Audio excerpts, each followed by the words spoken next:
ऐसा उम्मीदवार चाहते हैं कि जो कि मेरे हित के लिए मेरी आवाज को आगे तक ले जाए। जीत से करीब नहीं, जीत के आगे निकल चुके हैं। अब हमारी लड़ाई एक बेहतर मार्जिन से जीतने की दिशा में हम आगे बढ़ रहे हैं। जहाँ तक की बात रही त्रिस्तरीय पंचायत चुनाव में जो जनप्रतिनिधि को मान सम्मान मिलना चाहिए, उसका जो अधिकार है वो अधिकार के लिए तक कोई नहीं सवाल उठाए। इससे अच्छा वो कहीं पे नौकरी करेगा तो 10,000 कमाएगा, अपने बाल बच्चे को परवरिश करेगा।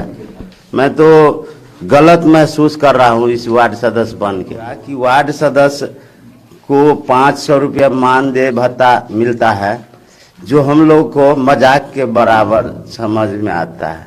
विधान परिषद चुनाव के लिए अब महज कुछ ही दिन बच गए हैं और आखिरी दौर में जा रहा है चुनाव अभियान चल रहा है। प्रत्याशी अपने अपने वोटरों के बीच जा रहे हैं, अपनी बात रख रहे हैं। और अभी हम मौजूद है मधुबनी के मलमल पंचायत में। यहाँ पर मेराज आलम आरजेडी के उम्मीदवार अपने वोटरों से रूबरू हो रहे हैं, अपने वोटरों को अपनी बात कर रहे हैं। वोटर भी अपनी बात जो है वो मेराज आलम तक, आरजेडी उम्मीदवार तक रख रहे हैं। कुछ हम वोटर से बात करेंगे कि आप बताइए, आपको क्या लगता है कि किस तरीके का इस बार प्रतिनिधि आप लोग अपना चुन रहे हैं? हम लोग तो इन्हीं को जो है तो चुन रहे हैं, मेराज आलम को। क्यों मेराज आलम ही क्यों? आप नहीं है जो इस हिसाब से साथ में भी हम लोग ले रहे हैं, उन्हीं को अच्छा लग रहा है मुझे को भी। आप और भी कुछ लोग हैं, आप किस रूप में चाहते हैं कि किस रूप में आपका प्रतिनिधि आए? हम लोग मेराज आलम को चाह रहे हैं, अच्छा कैंडिडेट हैं, इसलिए हम लोग उनको समर्थन कर रहे हैं। आपको क्या लगता है कि आपके किस तरह के प्रतिनिधि और पहले जो प्रतिनिधि रह चुके हैं वही रहे या कोई नए आए, क्या आप चाह रहे हैं? नहीं, हम लोग मेराज जी के साथ हैं और इनका हमारे आरजेडी जो है तेजस्वी, उनसे भी बात रह के जो अच्छा लग रहा है। अब मेराज जी ही आए तो अच्छा रहेगा। हम वार्ड सदस्य जितने भी हैं समर्थन कर रहे हैं। जितने वार्ड सदस्य हैं वो युवा उम्मीदवार चाह रहे हैं, क्या जी जैसा आपने कहा कि युवा की बात कर रहे हैं, तो उसे सबसे पहले बात तो जो पार्टी से उठ करके पार्टी ने भेजा है, तेजस्वी यादव ने भेजा है, और पार्टी की बात ही कुछ और होती है। और ऐसे तो बहुत सारे लोग खड़े हुए हैं, लेकिन पार्टी की कुछ और बात होती है। उसमें भी मेराज आलम जी को दिया गया है मौका, और उसमें मेरा ख्याल है कि सबको आना चाहिए एक साथ। और इसमें हम लोग भी सब सपोर्ट में हैं और हम चाहते हैं कि वो अच्छे वोटों से जीतें। तेजस्वी जी ने भेजा है मेराज जी को, इसलिए लोग आ रहे हैं। आपकी क्या सोच है? सबसे पहले तो हम ये बता दें कि हम मलमल दक्षिण के हैं और यहाँ पर जितने भी प्रतिनिधि बैठे हैं, यहाँ पर हमारे फादर जो है शुरू से लास्ट तक जो आरजेडी में रहे। मेरे फादर का नाम मेहदी इमाम हुआ और लास्ट तक वो आरजेडी में रहे और वो डेथ कर गए। बहरहाल हम आए हैं, ये मैं इनका खैर मकदम करता हूँ और हम लोग अपना सपोर्ट रहेगा इंशाल्लाह ताला के साथ। ये कामयाब हो कि यहाँ से जाए ताकि आगे काम हम कर सकें। आप क्या सोचते हैं किस तरह के उम्मीदवार आपको चाहिए? युवा उम्मीदवार चाहिए और पार्टी के द्वारा आए हैं और युवा हैं, कुछ हम लोगों के लिए करेंगे, समझ गए ना, इसलिए हम चाहते हैं कि युवा उम्मीदवार हैं और एक जनप्रतिनिधि भी हैं और पार्टी की ओर से आए हैं। आरजेडी की तरफ से तेजस्वी यादव की युवा सोच के साथ जुड़े हुए हैं, ऐसा इन लोगों का कहना है। आप किस तरह का चाह रहे हैं? क्यों?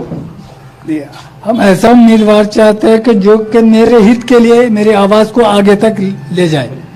और मेरे सारे कैंडिडेट का इनमें मेराज आलम मुझे सबसे बढ़िया लगे, इसलिए हम सब मिल करके, हम जितने भी वार्ड मेंबर हैं सब चाहते हैं कि एक मौका इनको भी दिया जाए ताकि वो मेरे हित के लिए काम करें। मेराज आलम खुद एक जनप्रतिनिधि हैं और वार्ड मेंबर आप लोग कह रहे हैं कि उनका साथ देंगे। आप क्या कहेंगे? आप उनके साथ के साथ हैं? हाँ, उसके साथ सपोर्ट है फुल। क्यों मेराज आलम ही क्यों? अपना पार्टी लेवल आरजेडी पार्टी है, इसी वजह से सपोर्ट में है। आरजेडी की तरफ से उम्मीदवार है। हम मेराज आलम जी से बात करने की कोशिश करेंगे। मेराज जी, बहुत थोड़ा समय रह गया है अब आपके पास। जिन वोटर तक आप नहीं पहुंच पाए हैं उन तक क्या संदेश देना चाहेंगे? चलिए, सबसे पहले तो आप तमाम मीडिया का हमारी तरफ से बधाई हो।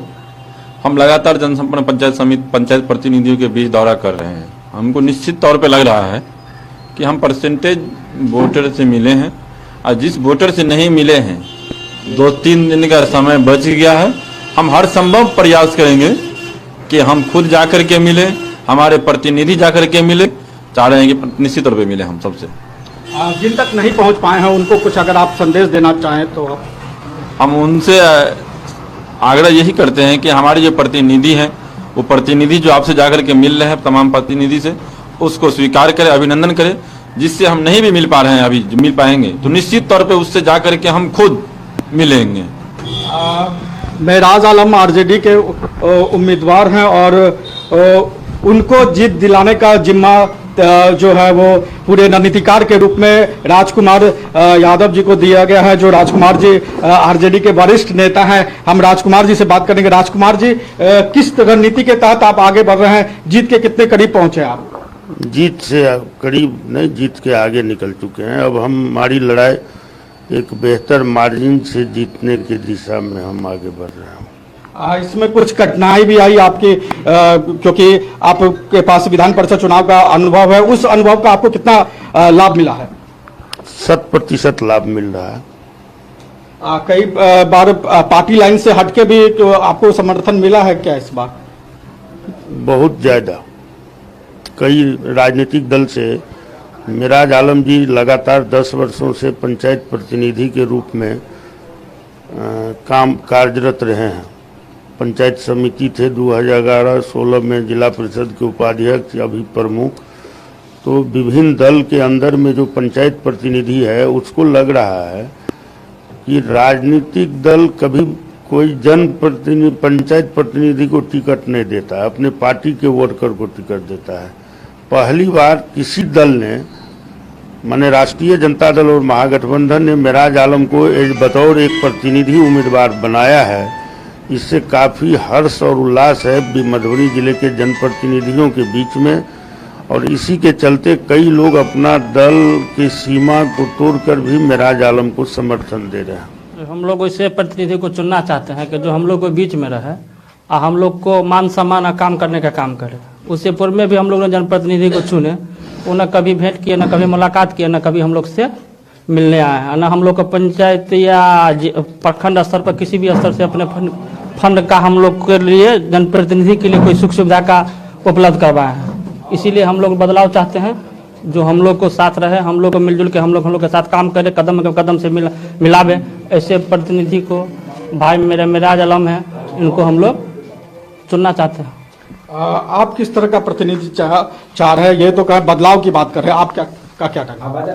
देखिए, अभी तक जितने भी विधान परिषद बने हैं, हम लोगों की पंचायत में आज तक पैर रखने के लिए नहीं आए। पूर्व के जितने भी विधान परिषद बने, हम चाह रहे हैं कि जो भी नए चेहरे बन के आए हैं, हम उन आदमियों को समर्थन करते हैं।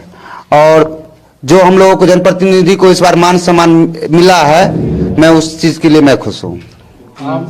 जनप्रतिनिधि को अपना मान और सम्मान चाहिए, वो उनको ऐसा प्रतिनिधि चाहिए जो उनके मान सम्मान की बात कर सके। आपको आपको क्या कहना है कि आप किस तरह का प्रतिनिधि चाह रहे हैं? ईमानदार और सभी आदमी को देख रेख, जितना भी वार्ड सदस्य सबको मान सम्मान दे और गांव का विकास हो, इसका चुनाव करना चाहते हैं। मान सम्मान की बात है, आपको किस तरह का प्रतिनिधि चाहिए? सेम। फिर भी अपनी बात रखिए। क्या रखे? अच्छा है, मेरा जी आए हैं, हमारे पंचायत में आए हैं। इससे पहले जो जनप्रतिनिधि रहे हैं वो इस पंचायत में नहीं आए, ये इस पंचायत में वो प्रतिनिधि नहीं पहुंच पाए। आपका क्या कहना, आपको किस तरह का प्रतिनिधि चाहिए इस बार? वही ईमानदार और स्वच्छ छवि का होना चाहिए जो मिराज आलम जी में है। हम लोग देखते हैं, उनको सपोर्ट कर रहे हैं। ईमानदार चाहिए, बदलाव चाहिए, आपको क्या चाहिए? वही बदलाव हो, जो ईमानदार हो, जो काम करे, ये हम लोग को प्रतिनिधि चाहिए। ईमानदारी और बदलाव की बात हो रही है। इसी बीच हम और भी लोगों से बात करने की कोशिश करेंगे, और भी कुछ युवा भी हमारे साथ हैं। आप किस सोच के साथ बढ़ रहे हैं? सर, हम लोग तो अभी तक इससे पूर्व में विधान परिषद का चुनाव क्या होता है हम लोग को भी जानकारी भी नहीं हो रहा था, लेकिन इस बार तो देख रहे हैं कि विधान परिषद का चुनाव कैसा है नया। और जहां तक की बात रही त्रिस्तरीय पंचायत चुनाव में जो जनप्रतिनिधि को मान सम्मान मिलना चाहिए, उसका जो अधिकार है वो अधिकार के लिए आज तक कोई नहीं सवाल उठाए। तो हम चाहते हैं कि जो ऐसा प्रतिनिधि को हम लोग चुने युवा वर्ग का, जो जनपद त्रिस्तरीय पंचायत प्रतिनिधि के बारे में मान सम्मान और अधिकार मिलने, इसके हक के लिए जो मिराज आलम युवा कैंडिडेट हैं और पार्टी से है, हम लोग समर्थन करेंगे। युवा चाहिए और बदलाव चाहिए, आपको क्या चाहिए? सर हम तो सब दिन से आरजेडी का सपोर्टर है। हम लोग इससे पहले विधान परिषद के बारे में जानते भी नहीं थे, लेकिन इस बार हम भी नए वार्ड सदस्य बने हैं तो हमको समझ में आया कि विधान परिषद क्या होता है। विधान परिषद के कैंडिडेट लोगों ने बताया कि हम लोग जीत कर जाएंगे तो सदन में आवाज़ उठाएंगे आप लोगों के विकास के लिए, आपके पंचायत के विकास के लिए। तो हम देख रहे हैं कि आज आप आवाज़ उठाएंगे, लेकिन इससे पहले भी आप लोग जीत कर गए हैं, तो कभी आप लोगों ने आवाज़ उठाया क्या? और एक बात और मैं कहना चाहूँगा कि वार्ड सदस्य को 500 रुपया मानदेय भत्ता मिलता है, जो हम लोग को मजाक के बराबर समझ में आता है। 500 रुपया किस हिसाब से देते हैं सरकार वार्ड सदस्य को, मैं ये जानना चाहता हूँ कि एक महीने का भत्ता 500 रुपया एक जनप्रतिनिधि का, और एमएलए एमपी लोग जीत कर जाते हैं तो लाखों 2 लाख रुपया उनका मानदेय भत्ता होता है। क्या 500 रुपया में वार्ड सदस्य क्या कर पाएंगे? हाँ, ये मानदेय इससे अच्छा वो कहीं पे नौकरी करेगा तो 10,000 कमाएगा, अपने बाल बच्चे को परवरिश करेगा। मैं तो गलत महसूस कर रहा हूँ इस वार्ड सदस्य बन के। आपको कुछ उम्मीदें हैं इस बार कि इस बार आपको किस तरह का प्रतिनिधि चाहिए जो आपके उम्मीदों? इसीलिए मैं बदलाव चाहता हूँ। मैं अपने पार्टी के कैंडिडेट को सपोर्ट करता हूँ। इन्हें जिताकर हम लोग भेजना चाहते हैं, और ताकि हमारे लिए सदन में आवाज़ उठाए और हमारे ग्राम पंचायत का विकास हो, हम लोग का मान सम्मान बढ़े। यही मैं कहना चाहता हूँ। आप क्या कहना चाहेंगे? आपको इस तरह का उम्मीदवार चाहिए इस बार? जी, मिराज आलम जी युवा नेता है और हमारे पार्टी से जुड़ा हुआ है, तो हम इनको सपोर्ट करेंगे। इस बार काफ़ी युवा जीत के आए हैं, जनप्रतिनिधि बने हैं। आपका क्या कहना है कि आपको किस तरीके का उम्मीदवार चाहिए इस बार? हमारा कहना है कि युवा नेता मोहम्मद मिराज जी है, वो हमारे साथ देंगे। युवा नेता ही एक जनप्रतिनिधि की क्या ताकत होती है, वो एक जनप्रतिनिधि ही समझ सकता है। और जो पूर्व के जनप्रतिनिधि रहे हैं, जिन्होंने यहाँ से अपने प्रतिनिधि को चुना है, विधान परिषद में भेजा है, सरकार की ताकत बढ़ाई है, उनसे कुछ निराश है और उनको चाहिए एक युवा उम्मीदवार चाहिए, एक बदलाव चाहिए। बदलाव और युवा सोच की बात के साथ मधुबनी में एमएलसी चुनाव आगे की ओर बढ़ रहा है। कैमरामैन डब्लू के साथ मनीष आनंद, मधुबनी।